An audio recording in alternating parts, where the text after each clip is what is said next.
नमस्कार दोस्तों, स्वागत है आप सबका एक बार फिर से आपके अपने YouTube चैनल पढ़ाई स्टेशन पर।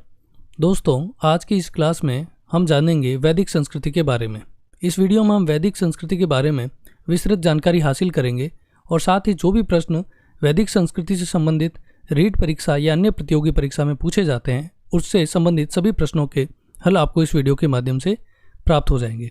तो आइए हम शुरुआत करते हैं। उदय वैदिक संस्कृति का कब से होता है? तो सिंधु घाटी सभ्यता के पतन के बाद जिस सभ्यता का उदय हुआ उसे वैदिक या आर्य सभ्यता के नाम से जाना जाता है। वैदिक सभ्यता की जानकारी के स्रोत कौन कौन से होंगे? तो देखिए, इसमें ऋग्वेद सबसे प्राचीन है और सर्वाधिक बड़ा स्रोत है और भारत की प्रथम ग्रामीण सभ्यता वैदिक सभ्यता मानी गई है। यह लौह युगीन सभ्यता थी, जैसा कि हमने पढ़ा पिछले वाले वीडियो में कि सिंधु घाटी सभ्यता के जो लोग हैं वो लौह से परिचित नहीं थे और वेद जो शब्द है वह विद धातु से बना है, जिसका शाब्दिक अर्थ होता है जानना या ज्ञान। और वेदों में इस सभ्यता के संस्थापकों को आर्य कहा गया है। मतलब वैदिक सभ्यता या वैदिक संस्कृति के जो संस्थापक थे वो आर्य माने गए हैं। तो आर्य का अर्थ क्या होता है? ये इन दो से मिलकर बना है, अरि और य, जिसका अर्थ होता है सुसंस्कृत या उच्च कुल में उत्पन्न व्यक्ति। महत्वपूर्ण बात यहाँ पर है कि आर्य नॉर्डिक शाखा की सफेद उपजाति से संबंधित मानव समूह है। तो आर्यों की एक शाखा है नॉर्डिक, ठीक है। और आर्य किस प्रदेश के मूलवासी थे? इतिहासकारों के संबंध में आज भी एक विवादास्पद प्रश्न है। मतलब अलग अलग स्थान बताते हैं, अलग अलग जो विद्वान है इतिहास के। देखिए, आर्यों का मूल स्थान कौन सा था? तो विद्वान का नाम लिखा हुआ है और उसके सामने उनका जो मत है कि उनके अनुसार आर्य कहाँ से आए हैं। तो बाल गंगाधर तिलक के अनुसार आर्यों का जो उद्भव स्थान है वह उत्तरी ध्रुव है। दयानंद सरस्वती के अनुसार तिब्बत। मैक्स मुलर जो जर्मनी के विद्वान हैं, इनके अनुसार जो इनका मत है वो सर्वाधिक प्रमाणित मत माना जाता है। परीक्षा में प्रश्न आए तो आपको यही उत्तर लिखना है, वह है मध्य एशिया। मतलब आर्यों का उद्भव स्थान मध्य एशिया रहा है मैक्स मुलर के अनुसार। गंगानाथ झा के अनुसार ब्रह्म ऋषि प्रदेश। अविनाश चंद्र के अनुसार सप्त सैंधव प्रदेश। राजबली पांडेय के अनुसार मध्य प्रदेश। गाइल्स के अनुसार हंगरी या डैन्यूब नदी घाटी और पेंका और हर्ट के अनुसार जर्मनी। वैदिक काल को दो भागों में बांटा गया है। वैदिक काल कहाँ से कहाँ तक? 1500 ईसा पूर्व से 600 ईसा पूर्व।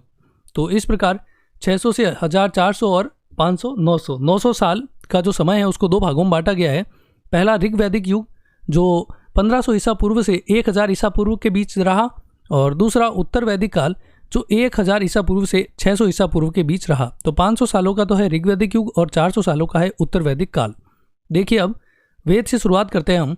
वेद शब्द विद धातु और घय प्रत्यय से मिलकर बना है, जिसका शाब्दिक अर्थ होता है ज्ञान राशि या ज्ञान का भंडार।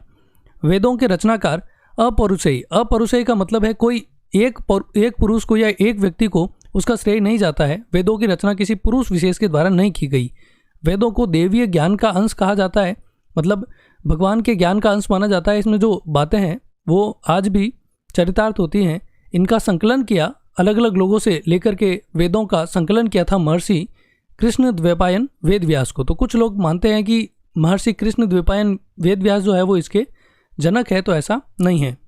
वेद 4 प्रकार के होते हैं: ऋग्वेद, यजुर्वेद, सामवेद और अथर्ववेद।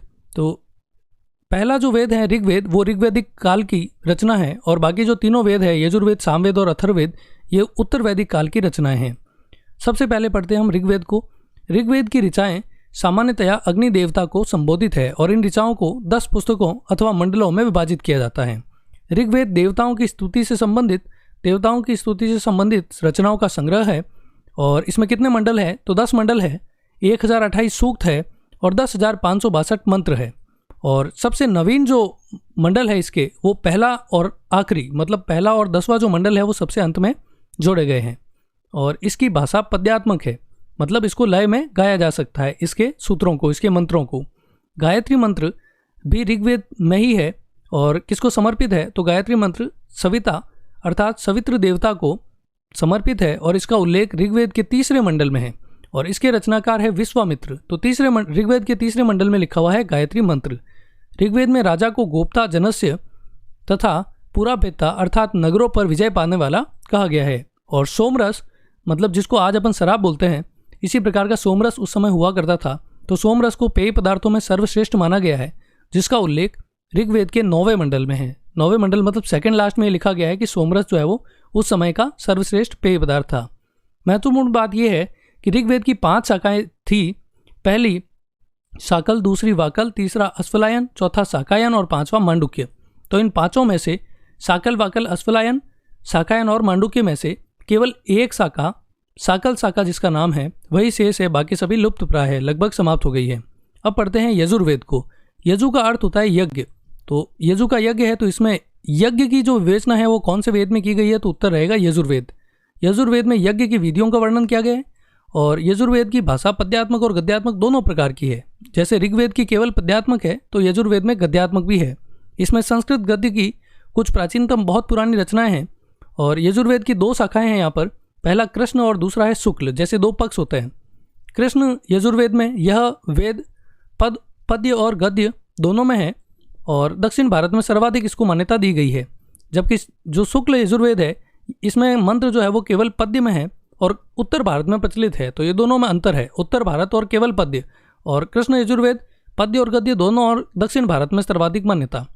और शुक्ल यजुर्वेद ये सबसे प्रमाणिक शाखा है, मतलब यजुर्वेद की प्रमाणिक शाखा कौन सी है, तो शुक्ल यजुर्वेद है। अब बात करते हैं सामवेद। स से साउंड मतलब संगीत, ठीक है। तो सामवेद की रचना ऋग्वेद में दिए गए मंत्रों को गाने योग्य बनाने के उद्देश्य से की गई थी। जो ऋग्वेद के मंत्र है उसको गाया जा सके, इस प्रकार बनाने के लिए सामवेद की रचना हुई। सामवेद को भारत की प्रथम संगीतात्मक पुस्तक होने का गौरव प्राप्त है। सामवेद में ऋग्वेद से लिए गए मंत्र है जिन्हें धुन की आवश्यकता के अनुसार क्रम दिया गया है और सामवेद में ही स से सूर्य की स्तुति भी इसी वेद में है। अथर्ववेद नाम से स्पष्ट है, महर्षि अथर्वा ने इसकी रचना की थी। तो अथर्ववेद की रचना महर्षि अथर्वा ऋषि ने की थी और इसमें रोग के तथा उसके निवारण के साधन के रूप में तो बाहरी आडंबर, जादू टोने इत्यादि की जानकारी इसमें दी गई है और इसे अनार्यों की कृति माना गया है, मतलब आर्यों की कृति इसे नहीं माना गया है क्योंकि इसमें आडंबर है। आरण्यक ग्रंथों की रचना, आरण्यक मतलब अरण्य, अरण्य से बना हुआ शब्द है और अरण्य का अर्थ होता है जंगल। तो जंगलों में ऋषियों द्वारा आरण्यकों की रचना की गई थी और इस वेद में कुल 5849 मंत्र और 20 कांड है। उपनिषद प्राचीनतम दार्शनिक विचारों का संग्रह है। ये अलग अलग जो ग्रंथ है उपनिषद, इनके बारे में भी हम पढ़ेंगे अभी। और सत्यमेव जयते, ये महत्वपूर्ण एक शब्द है। तो सत्यमेव जयते वाक्यांश कहाँ से लिया गया है, तो मुंडकोपनिषद से लिया गया है। सबसे पहले मुंडकोपनिषद में मुंडक उपनिषद, ये दो शब्द हैं, इनसे मिलकर बना है मुंडकोपनिषद। तो इसमें से ये सत्यमेव जयते सबसे पहली बार लिया गया है। इसे अक्सर लोक विश्वासों और व्यवहारों की अंतरंग जानकारी देने वाला ग्रंथ भी माना जाता है। तो अब पढ़ते हैं हम एक एक करके। वेद नाम लिखा हुआ है ऋग्वेद और इसके पुरोहित थे होत्र। यजुर्वेद के पुरोहित थे अर्धवयु और सामवेद के थे उद्गाता और अथर्ववेद के थे ब्रह्मा। और वेदों के 4 उपवेद हैं, प्रत्येक का एक उपवेद देखिए। ऋग्वेद का आयुर्वेद है जिसके रचयिता हैं धन्वंतरी। यजुर्वेद के धनुर्वेद उपवेद हैं और रचयिता है विश्वामित्र। सामवेद का गंधर्ववेद भरत मुनि और अथर्ववेद का उपवेद है शिल्पवेद, जिसे स्थापत्य वेद कहते हैं। और स्थापत्य की बात करेंगे तो विश्वकर्मा को हम नहीं भुला सकते, ये इसके रचयिता हैं। अब श्रुति किसको बोलते हैं? वेदों को एक पीढ़ी से दूसरी पीढ़ी में सुनकर या बोलकर हस्तांतरित वेदों को श्रुति कहा जाता है। श्रुति का मतलब होता है सुनकर लिखा गया और स्मृति का मतलब क्या होता है? वेदों को याद करके दूसरों को सुनाना। जब सुनाया जाता है तब उनको स्मृतियाँ कहते हैं। इन्हें वैदिक साहित्य में शामिल नहीं किया गया है, ठीक है। तो सबसे प्राचीनतम स्मृति है मनुस्मृति। आरण्य किसको कहते हैं? आरण्य जंगलों में बैठकर लिखे जाते हैं और जंगल में जाने का जो आश्रम है वो वानप्रस्थ आश्रम है। तो वानप्रस्थ आश्रम के दौरान लिखे गए ग्रंथ आरण्य कहलाए और ये जंगलों में बैठकर लिखे गए थे। ब्राह्मण ग्रंथ, वेदों की विशेष व्याख्या करने वाले जो ग्रंथ है वो ब्राह्मण ग्रंथ है। और उपनिषद 3 से मिलकर बना है, उप, नि और सद, जिसका अर्थ होता है समीप ध्यानपूर्वक बैठना। तो शाब्दिक अर्थ होगा इसका एकीकृत, गुरु के समीप ध्यानपूर्वक बैठना। और गुरु के समीप ध्यानपूर्वक बैठकर जो हम सुनते हैं और जो लिखे गए हैं वो उपनिषद है। तो उपनिषदों के साथ ही वेदों का अंत हो गया, इसलिए उपनिषदों को वेदांत भी कहा जाता है। कुल उपनिषदों की संख्या है 108 और प्रमुख उपनिषद है हमारे पास 12। इन वेदों की रचना और इनका संकलन एक लंबी अवधि में लगभग 1800 ईसा पूर्व के बाद से 1000 ईसा पूर्व तक हुआ था। ऋग्वेद को एक प्रारंभिक वैदिक ग्रंथ माना जाता है। इसको सबसे प्राचीनतम ग्रंथ माना जाता है जिसने लगभग 1000 ईसा पूर्व तक अंतिम आकार ग्रहण कर लिया था। मतलब 1000 ईसा पूर्व तक ऋग्वेद की रचना है वो हो चुकी थी, जबकि अन्य 3 वेदों को बाद के काल का माना जाता है। वेदों के बाद अन्य ग्रंथों में ब्राह्मण ग्रंथ, जिसमें मिथक मतलब जो झूठी बातें हैं, और दंत कथाएं मतलब जो जन लोगों में जो प्रचलित कथाएं हैं जिनका कोई तथ्य नहीं है, प्रमाणित नहीं है, उनका, तथा कर्मकांडों की व्याख्या किस में की गई है? ब्राह्मण ग्रंथों में। और परिभाषा स्वरूप वेदों पर की गई व्यापक टिप्पणियां और टीकाएं हैं। प्रमुख तौर पर दार्शनिक ग्रंथ आरण्यक और उपनिषदों को भी बाद के वैदिक काल का माना जाता है, मतलब उत्तर वैदिक काल की ये रचनाएं हैं।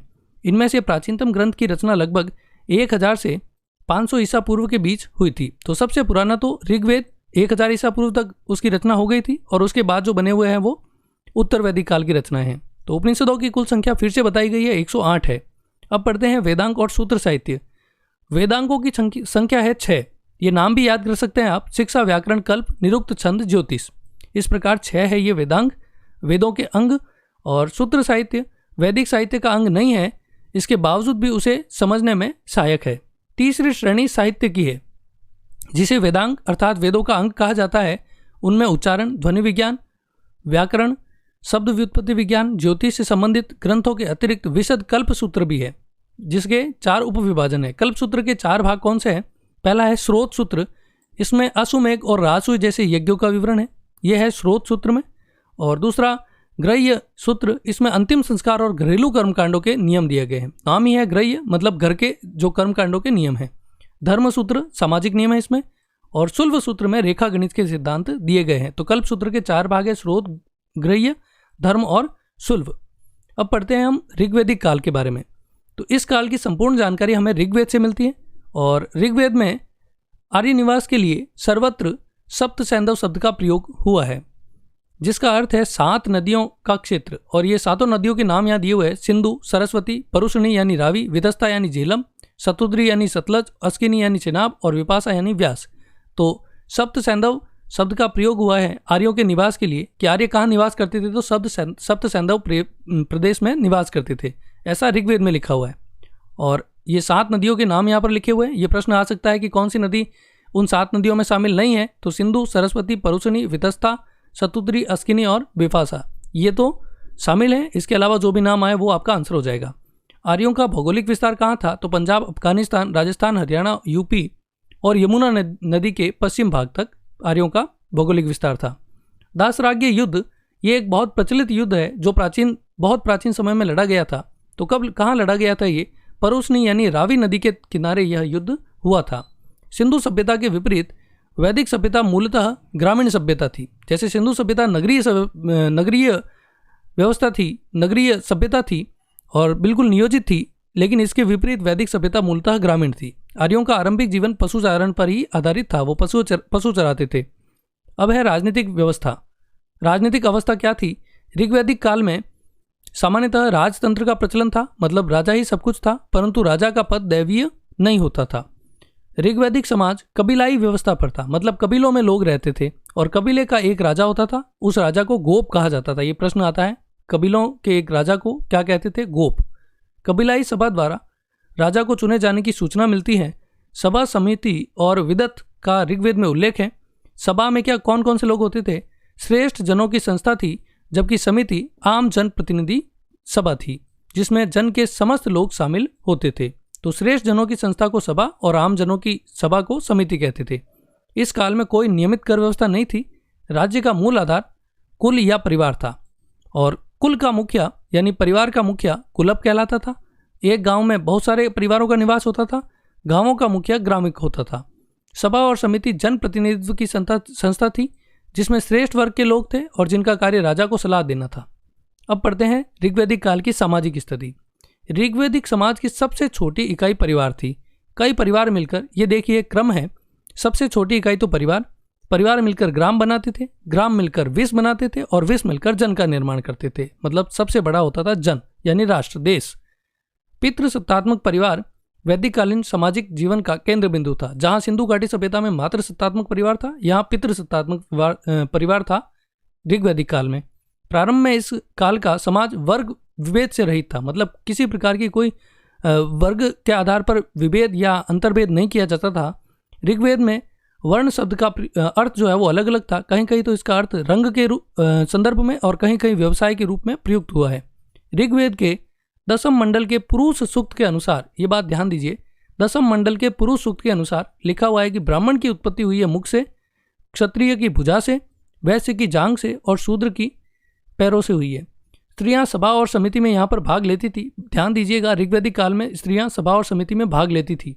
यहाँ पर विधवा विवाह, नियोग प्रथा, नियोग प्रथा का मतलब होता है जिस स्त्री के संतान नहीं हो वह दूसरे पुरुष के साथ संभोग कर सकती थी संतान प्राप्ति के लिए। अंतरजातीय विवाह, बहुपत्नीत्व, बहुपतित्व, बहुत सारे पति रखना, बहुत सारी पत्नियां रखना, इन प्रथाओं का प्रचलन ऋग्वैदिक काल में था। बाल विवाह, सती प्रथा और प्रदा प्रथा जैसी कुरीतियों का प्रचलन नहीं था। आजीवन अविवाहित रहने वाली जो शादी नहीं करती थी उस कन्या को अमाजु कहते थे। ये प्रश्न आ सकता है परीक्षा में। आजीवन अविवाहित रहने वाली कन्या को अब क्या कहते थे? तो अमाजु कहते थे। ऋग्वेद काल में दास प्रथा विद्यमान थी, दास रखते थे। आर्य शाकाहारी भोजन करते थे और आर्यों में विवाह एक पवित्र संस्कार माना जाता था। वर्ण व्यवस्था पढ़ते हैं अब। वर्ण व्यवस्था का उल्लेख ऋग्वेद में 10वें मंडल के पुरुष सूक्त में मिलता है। ठीक है, ऋग्वैदिक वर्ण व्यवस्था कर्म पर आधारित थी। मतलब यहाँ जो लोग वर्गों में अंतर्भेद करते थे, वो हम भेदभाव की बात नहीं कर रहे हैं कि जो विभेदीकरण था वो किस आधार पर था, तो कर्म के आधार पर था।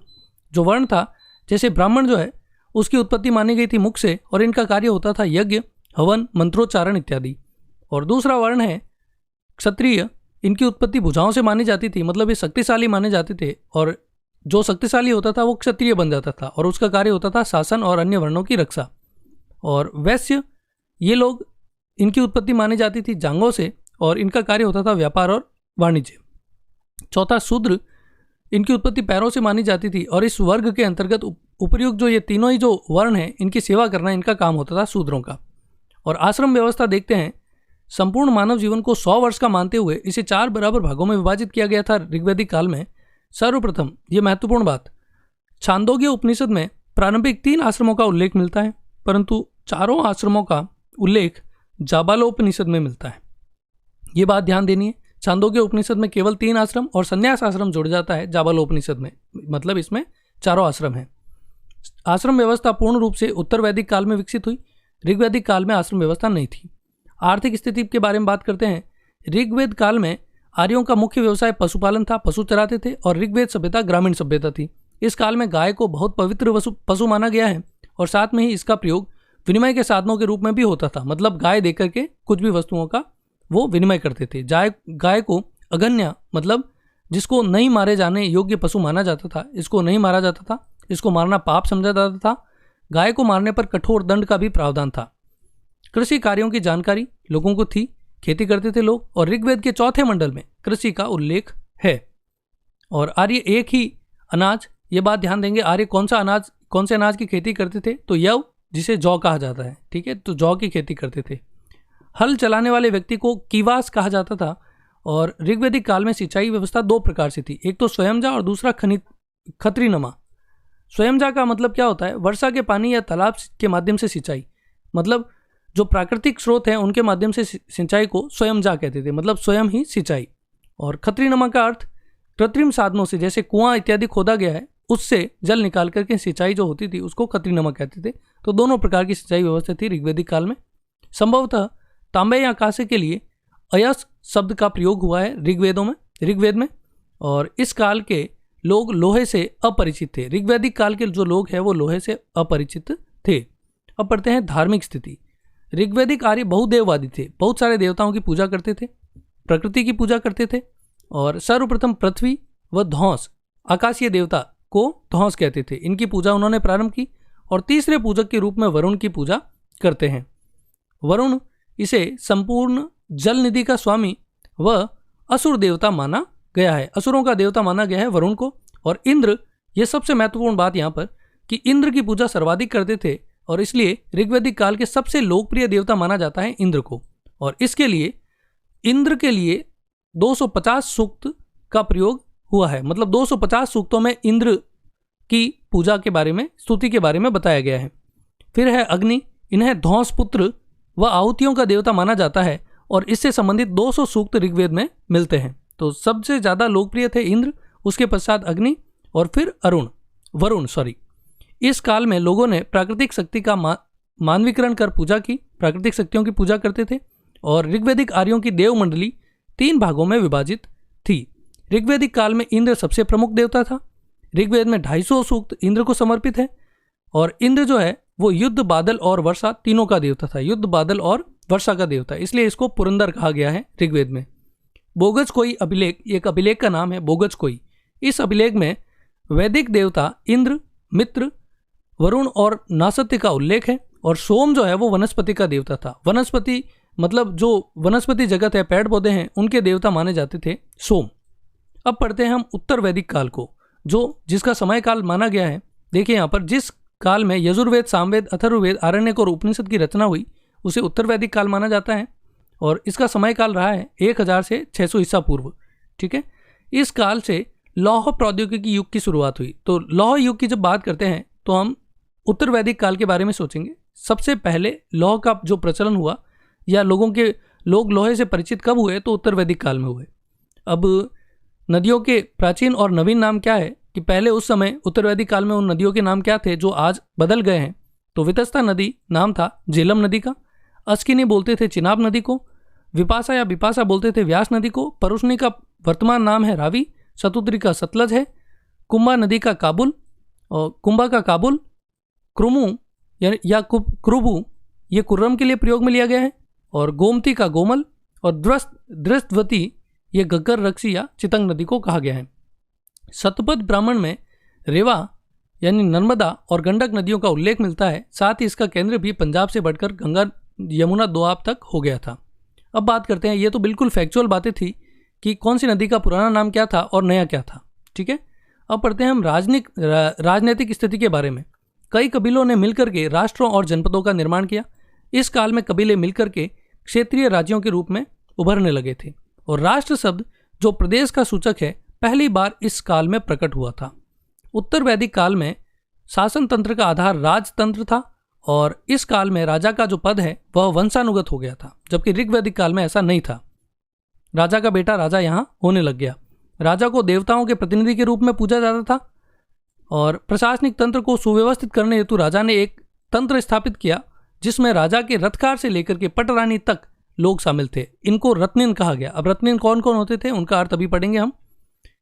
क्षेत्रीय राज्यों के उदय होने से अब राजन शब्द का प्रयोग किसी विशेष क्षेत्र के प्रधान के लिए किया जाने लगा। राजा का मुख्य कार्य सैनिक और न्याय संबंधी होते थे, यही काम राजा करता था और छोटे राजाओं को राजक कहते थे।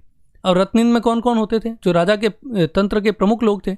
सबसे बड़ा जो पद है वो राजा का सम्राट, ये सर्वोच्च प्रशासक होता था। उसके बाद पुरोहित, ये राजा का प्रमुख सलाहकार जिसे कर से मुक्ति प्राप्त थी, मतलब इसको कर नहीं देना होता था। फिर महिषी, मतलब राजा की जो सबसे प्रमुख रानी थी, सबसे प्रिय रानी थी, उसको पटरानी बोलते थे और उस पटरानी को यहाँ पर महिषी कहते थे। तो राजा के बाद तो पुरोहित आता है और पुरोहित के बाद राजा की सबसे प्रिय रानी पटरानी जिसे महिषी कहा जाता था। युवराज, राजा का अस्त्राधिकारी, अस्त्रों का अधिकारी। सूत, ये राजा का रथवान या सारथी, युद्ध के समय में राजा का उत्साहवर्धन करता था। और सेनानी, प्रमुख सेनापति को सेनानी कहते थे। संग्रहहिता, कोषाध्यक्ष जो है वो संग्रह करने का काम करता था। अक्षवाप, पासा विभाग का अध्यक्ष होता था जिसको बोलते थे अक्षवाप। और राजा का मित्र या विदूषक, विद्वान, उसको बोलते थे पालागल। और गाय विभाग का प्रमुख अध्यक्ष था गौविकर्तन। कर का संग्रह करने वाला जो टैक्स कलेक्टर जिसको आज बोलते हैं अपन, वो होता था भागदूत। और राजप्रसाद का रक्षक होता था, महल का रक्षक जो है वो क्षत्रिय माना जाता था। अब पढ़ते हैं हम सामाजिक स्थिति के बारे में।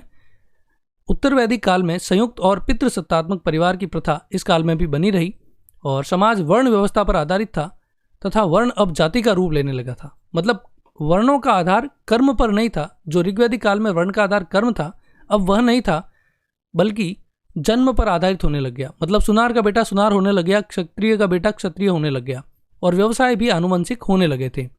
ब्राह्मण, क्षत्रिय, वैश्य तीनों वर्णों को द्विज कहा जाता था और ऐत्रेय ब्राह्मण में चारों वर्णों के कर्तव्यों का वर्णन मिलता है।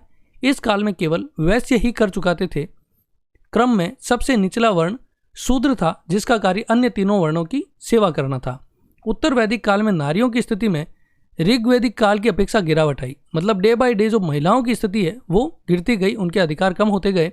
स्त्रियां सभा और समिति जैसी राजनीतिक संस्थाओं में अब भाग नहीं ले सकती थी और इसके साथ उनके अधिकार भी सीमित हो गए थे। और शतपथ ब्राह्मण में कुछ विदेशी विदुषी महिलाओं का उल्लेख मिलता है। तो उनके नाम है मैत्रेयी, गार्गी, लोपामुद्रा, वेदवती, कृत्सनी इत्यादि। तो स्त्रियों से इस काल में संपत्ति का अधिकार भी छिन गया था।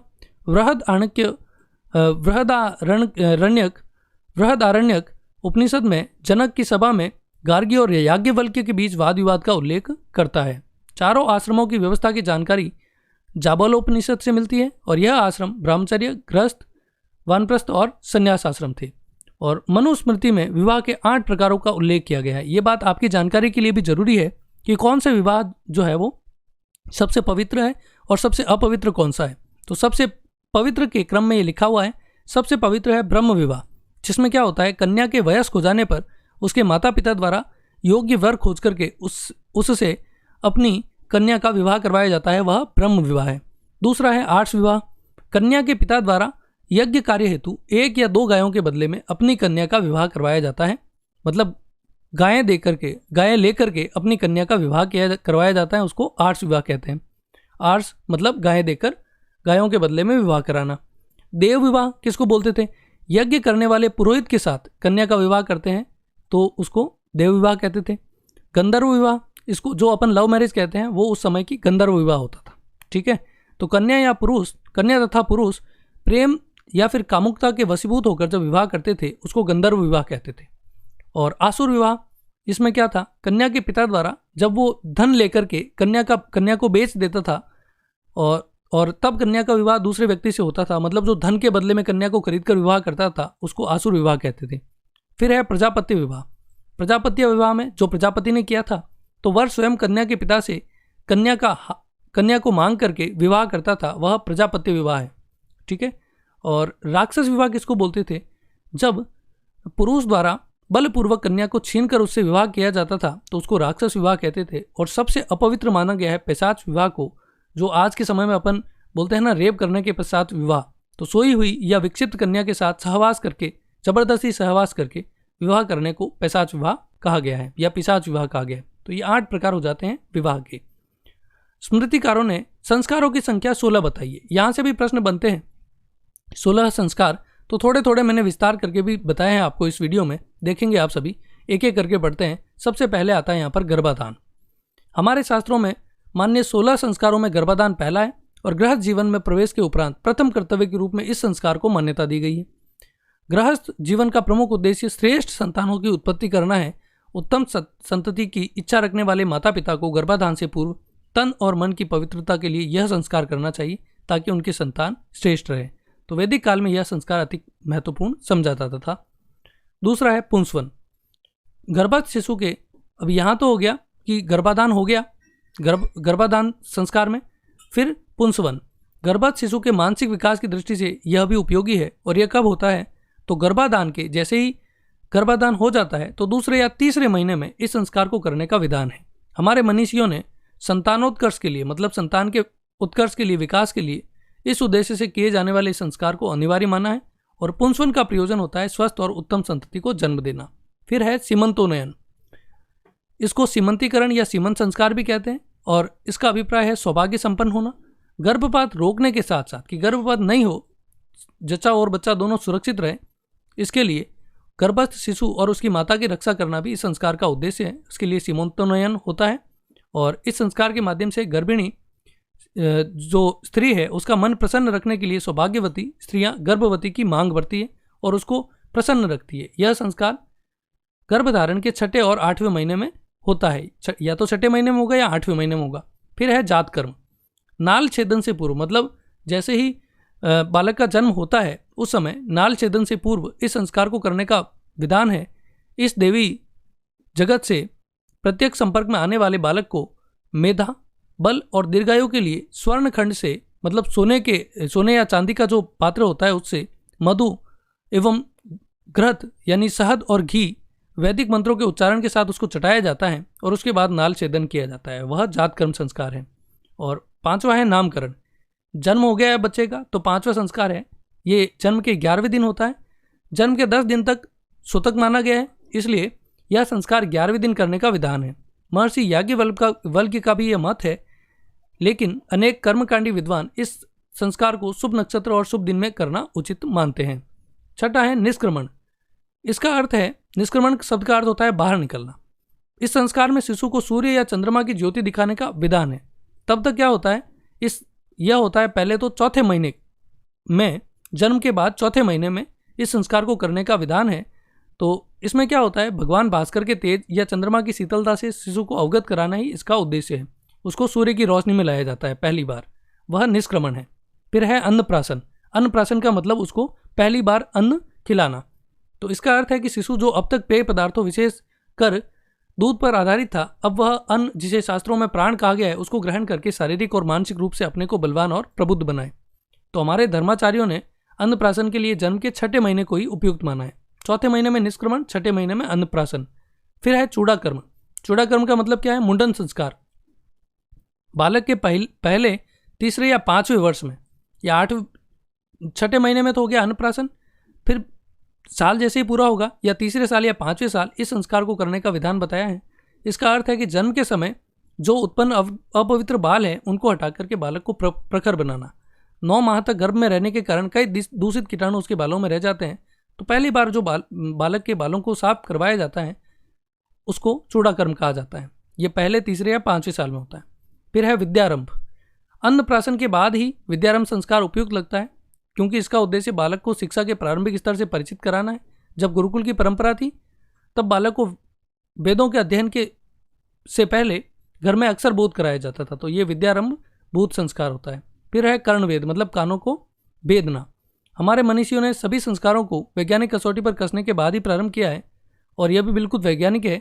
तो यज्ञोपवीत के पश्चात इस संस्कार को करने का प्रावधान है, यज्ञोपवीत के पूर्व इस संस्कार को करने के प्रावधान है। तो इसके बाद जस्ट आ जाएगा यज्ञोपवीत। इसमें क्या होगा, इसके माध्यम से वेद माता गायत्री को आत्मसात करने का प्रावधान है। यज्ञोपवीतम परमम पवित्रम, अर्थात यज्ञोपवीत जिसे जनेऊ भी कहा जाता है, अत्यंत पवित्र है ऐसा माना जाता है। प्राचीन काल में जब गुरुकुल की परंपरा थी तो उस समय प्राय 8 वर्ष की उम्र में यज्ञोपवीत संस्कार किया जाता था, जनेऊ धारण की जाती थी। ठीक है। फिर है वेदारंभ।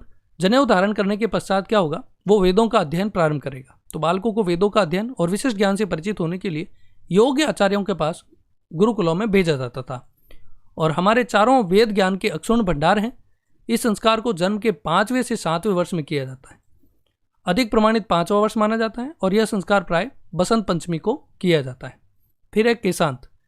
जब बात करते हैं अपन वेदारंभ की, तो वेदों के अध्ययन के लिए जब बालक जाता है तो बाल जो है वो बीच में कोई अवधान उत्पन्न नहीं करे, इसलिए केशों का अंत कर दिया जाता है। तो यह संस्कार गुरुकुल से विदाई लेने तथा गृहस्थ आश्रम में प्रवेश करने का उपक्रम है। जब वो गुरुकुल को त्यागता है तो वेद पुराणों और विभिन्न विषयों में पारंगत होने के पश्चात ब्रह्मचारी के समावर्तन संस्कार के पूर्व बालों की सफाई पुनः की जाती है। जब वो मतलब घर पर लौटता है पढ़ाई करके, तब ये केशांत होता है, उसे स्नान करा करके स्नातक की उपाधि दी जाती थी। फिर है समावर्तन। गुरुकुल से विदाई लेने से पूर्व शिष्य का समावर्तन संस्कार, केशांत के जस्ट पश्चात समावर्तन संस्कार होगा। इसमें ब्रह्मचारी का केशांत संस्कार हो गया, उसके पश्चात उसे स्नान करवाया जाएगा, और फिर सुगंधित द्रव्य इत्यादि उसके शरीर पर लगाए जाएंगे, और सुंदर वस्त्र और आभूषण धारण करने के पश्चात आचार्यों और गुरुजनों से आशीर्वाद लेकर के घर के लिए विदा होता था। यह कहलाता है समावर्तन। फिर सेकेंड लास्ट जो संस्कार है वह है विवाह। लगभग 25 साल तक ब्रह्मचर्य व्रत का पालन करने के बाद युवक परिणय सूत्र में बनता था, यानी विवाह करता था।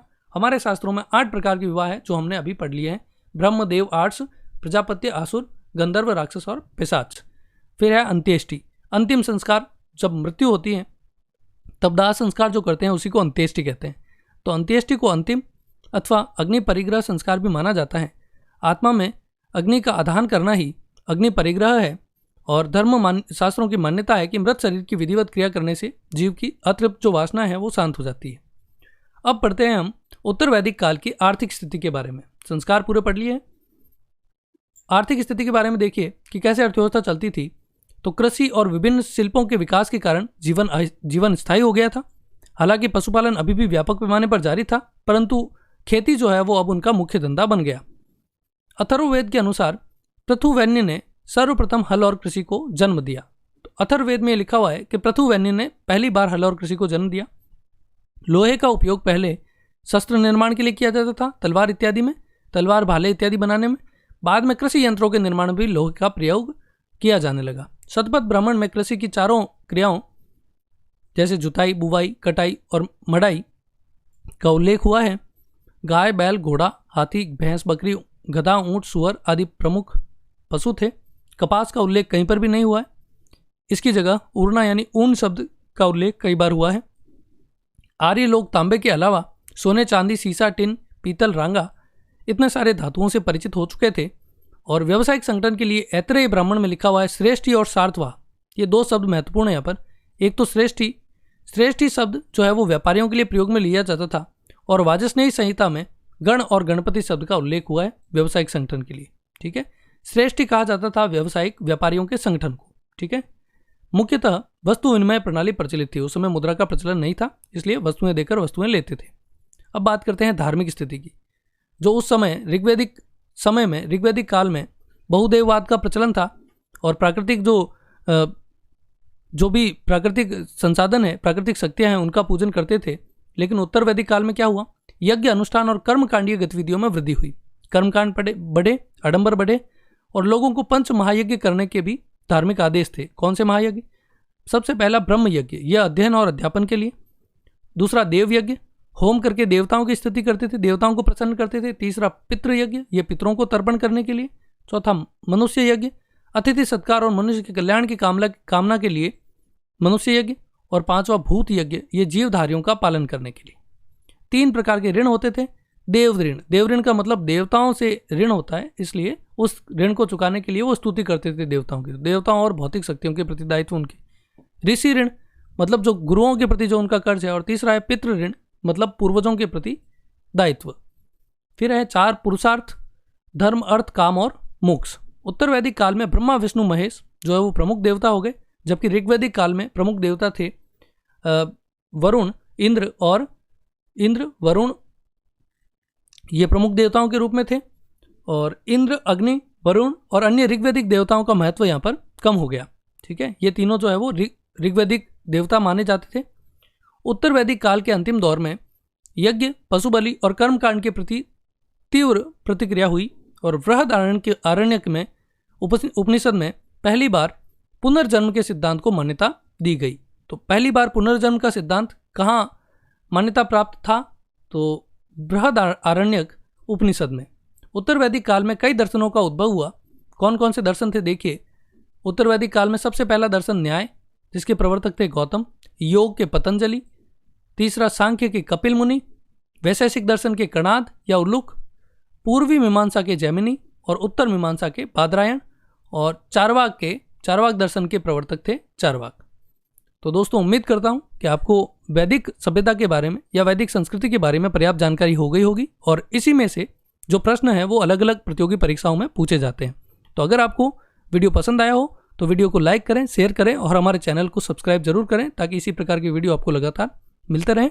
आप सबका तहे दिल से शुक्रिया, धन्यवाद।